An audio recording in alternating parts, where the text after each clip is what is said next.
Oh, good morning, lovely people. It is Friday. And I keep saying every morning, I keep saying what day of the week it is, but it gets me a bit more excited for the weekend. Good morning. If you are watching live, please jump in the comments and say good morning to me. If you are watching on replay, please put hashtag replay in the comments because I like to know who stalks me. But yes, you are watching Kwak TV because why watch Kwak TV? Well, you can watch Kwak TV with me, Calvin K. And you can share this far and wide from my Facebook page, Kwak Talks. That's where you can share it from. So, yes, we are feeling it. Near the end of another week. And what have you done this week to make this week count? Mine was obviously launching Kwak Academy, which is this pretty little. That launched it on Monday officially. And, yeah, 100 spaces in the first group of it were a tenner. And I've sold 20 spaces already in the space of 4 days? 5 days? Well, we're on the 5th day, so 4 days I've sold 20 spaces already. So, Christ, yes, people. Make sure you drop into Kwak Academy. The links are on kwaktalks.com and everywhere else. Keep an eye out. The posts are a bit here, there, and everywhere. But you want to click on Kwak Academy and go from there. So, like I said, if you are jumping in live, please do jump in the comments and I can say good morning to you. But before that, before I bring today's guest on, actually, today's guest is actually numero uno. There was the #1 guest on the show when I launched it, the first one. So I thought it was only right that I'd get them back on. So yes, today's guest was #1 on the show. So before that, though, today's days of the year. Today's several days of the year. And one of them, which I think is quite well pun intended, it is Good Hair Day. Good Hair Day is today's day of the year. Don't know how we feel about that, considering we're not being able to get our hair cut for God knows how many months. Hence the hat. So apparently it's Good Hair Day. Oh, good morning, Stephen Harrison, the Free From Baker. We have had Stephen on the show as well, so make sure you go and check him out. It's also Purple Day. Get out them purple colours, people. Let's rock that purple.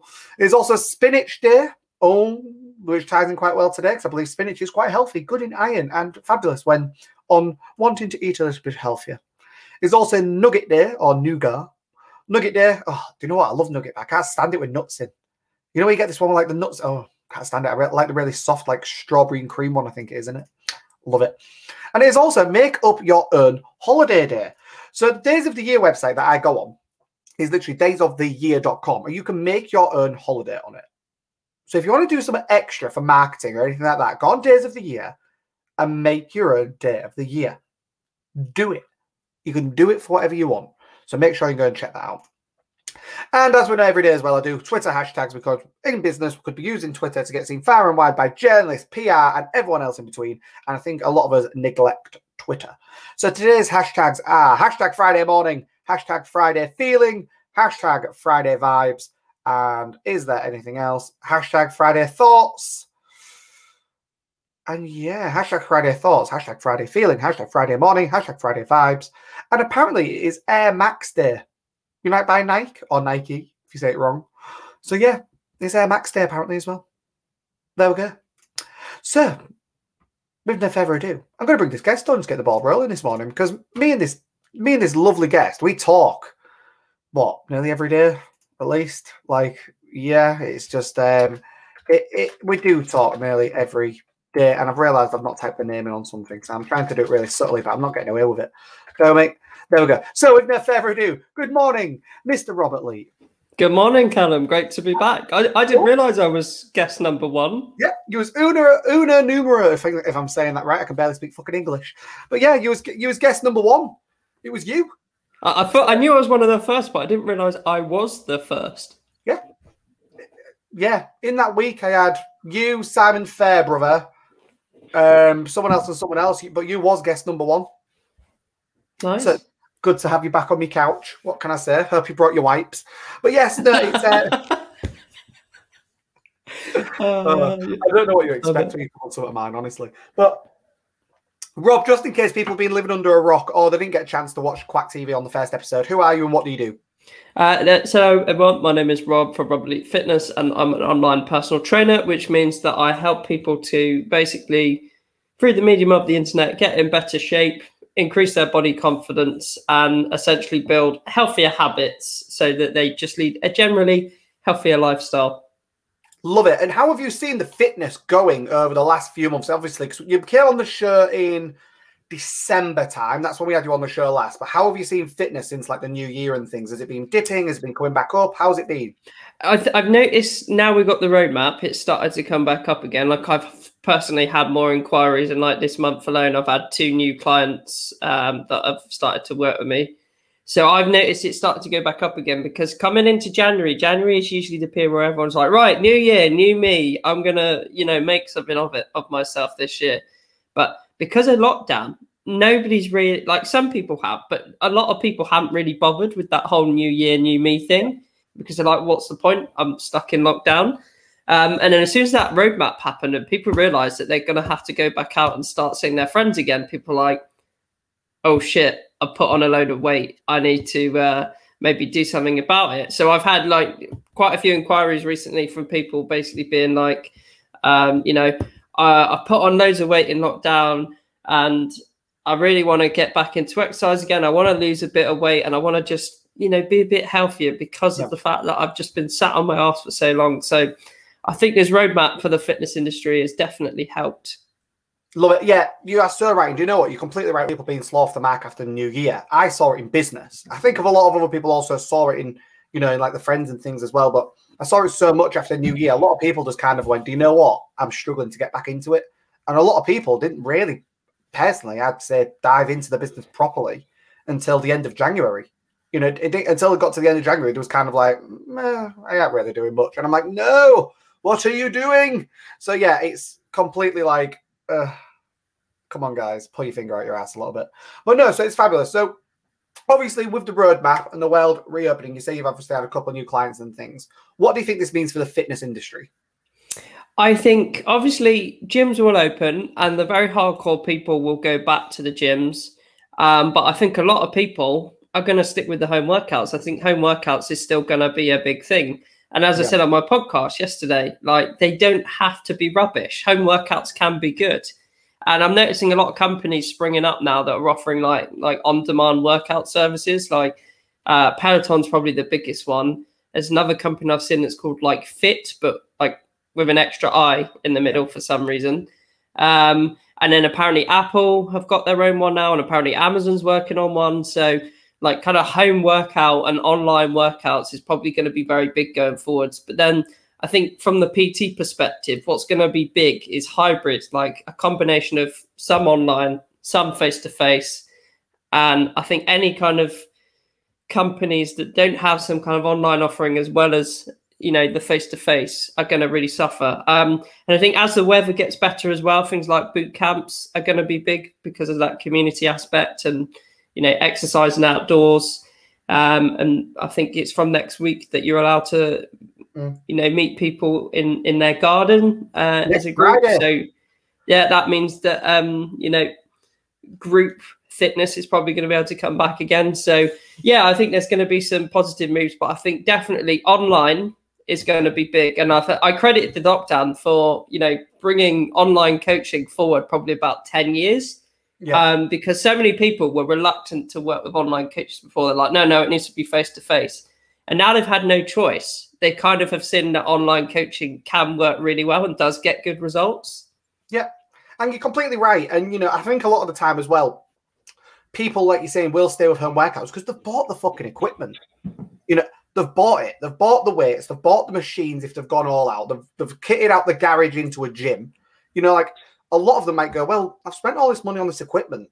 I've got no reason to go back to a gym. Like, unless I want to go with my buddy for that day, I've got no reason to go back to the gym. And you're completely right. I think home workouts and home PT sessions are completely going to be the way forward. And it wouldn't shock me if a lot of personal trainers actually turn their gym or, their garage or something into a gym and bring their clients to that.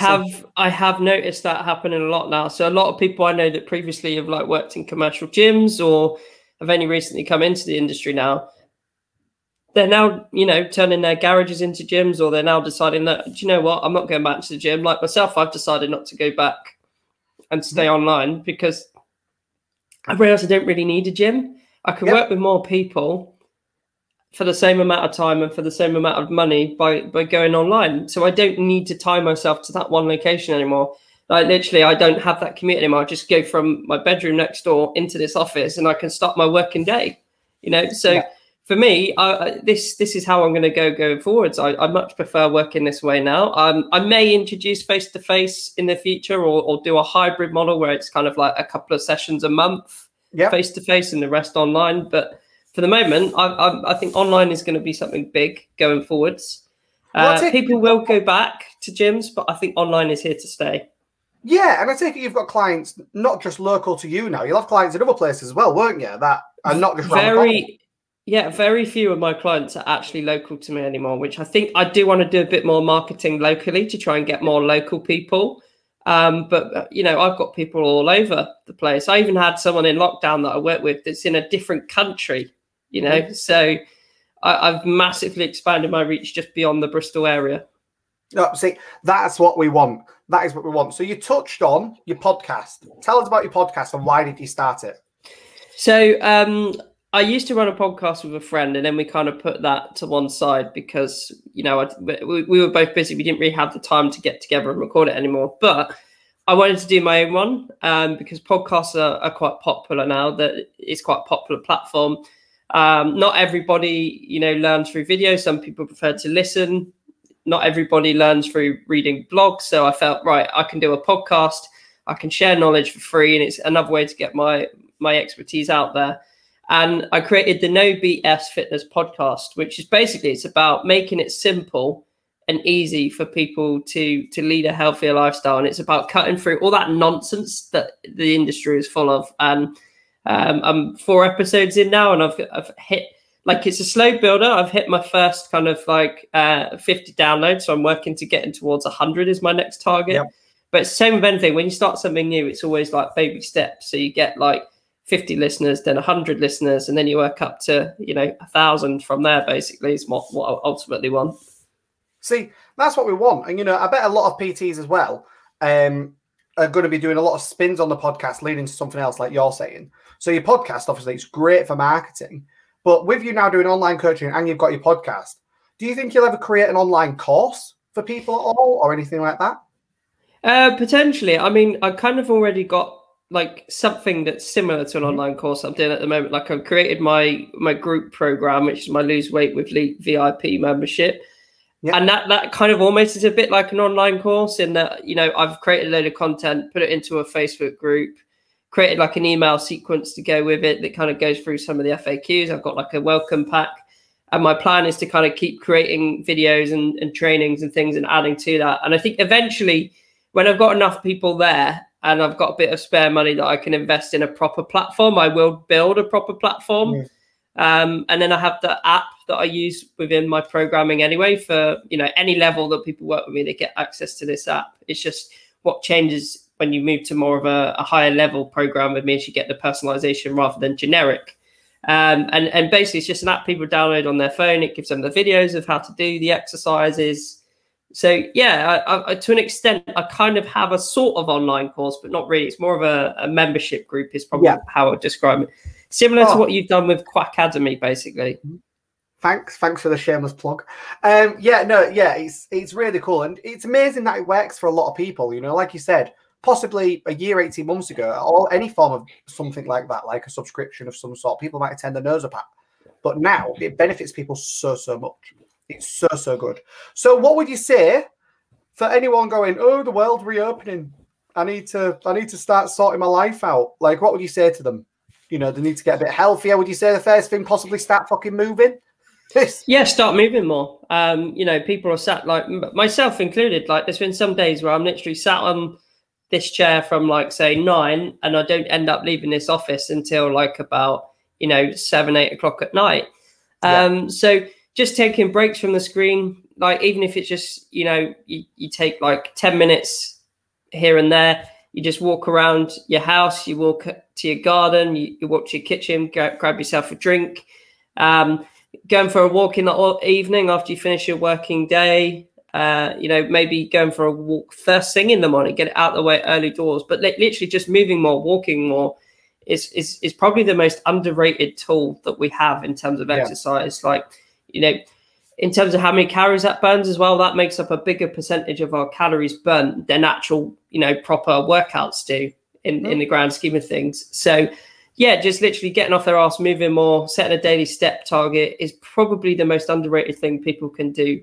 Then it's like looking at things like drinking more water, you know, getting more portions of fruit and veg. It's more protein. It's the basics. Like people, you don't need to overcomplicate it. You don't need to do things like cut out carbs. You don't need shakes and pills. You just need to focus on those real basics. Yeah, completely right. And, you know, I'm not even in bloody fitness. The big thing I've noticed was I've got my Apple Watch, which I absolutely love. And I love it now when I go on a walk. I can just log the walk. And it'll tell me roughly what I've done. You know, I absolutely love it. Because me and Mr. Quackers, we walk bloody everywhere. You know, every now and again we'll go, oh, shall we go for a walk around? When I say around the block, it's a fucking big block. Like, walk around the block is like right down his street. His street's really long. Then it's like round the block at the end of the street. Then it's round, then it's back down his full street. And I'm like, Jesus Christ, that can take half an hour, 40 minutes. Yeah. You know, that's a good walk, really, for around the block. Like, it's bloody mad. But no, you're completely right. One of the big things I started doing was getting moving. So what would you say to anyone that's, you know, possibly concerned about going to the gym? You know, with you saying online coaching is going to stick around. If anyone's actually worried about, oh, I'm not feeling confident about going back to the gym yet or anything like that, they don't have to, do they? That's the full point of what you're saying. Yeah, they don't have to. But equally, I would argue that gyms are probably safer than things like supermarkets because when you actually, like, if you go and look at the data and look at the transmission rate, it's something like 1.5%. in gyms, which is very, very low. So there's been very, very few recorded cases in gyms of people like with COVID. And that's because of all the cleaning measures that they put in place. Like there's literally hand sanitizer everywhere you go. Yeah. They've got spray and wipes and for cleaning the equipment. Everything is spaced apart 2 meters. And now on like the cardio kit, they've got little screens in between so that, you know, let's say you do cough or sneeze, it just goes on the screen and then you give it a wipe down, you know. Yeah. So they have put a lot of measures in place. But I understand people are probably anxious about being around people. And that's where then home workouts come in. You can still work out at home. You know, you can go outdoors. There's so many different options. Like the gym is, you know, I get why so many people like the gym and it does make it easy because you've got all that kit there. And some people find it more motivating going to a gym because they're in that mindset of I'm going here to work out. But equally, if you're a bit anxious about it and you're not wanting to go, you know, that's fine. Just carry on with home workouts. Good. And then my kind of, shall we say, soapbox moment for you, pull your soapbox out, is I'm not going to say that particular one.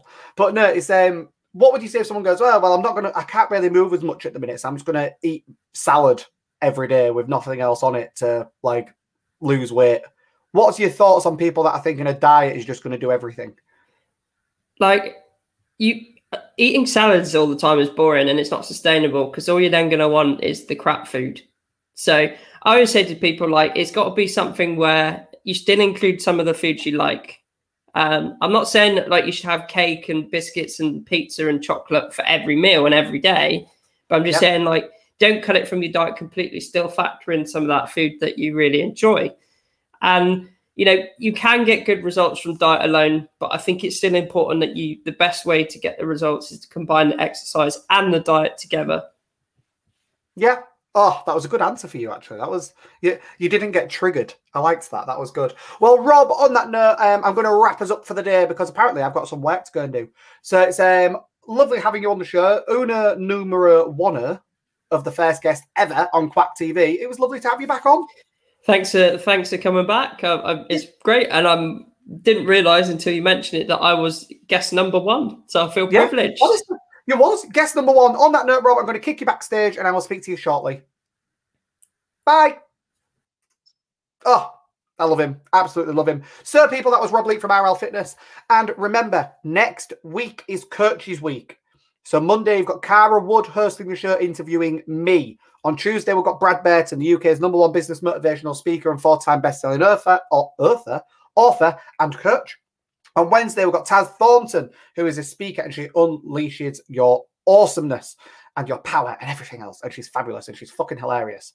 Then on Thursday, we've got Cros Crossley, the happiness man himself, who is coming on the show. And then on Friday, we've got the king and queen maker, Fidel Burhill, on the show. So make sure you tune in next week. It is a powerful lineup. It is a really, really powerful lineup. So with no further ado, people, in the words of my nana, well, firstly, have a good weekend. And secondly, if you can't be good, be careful. Can be careful, don't get caught.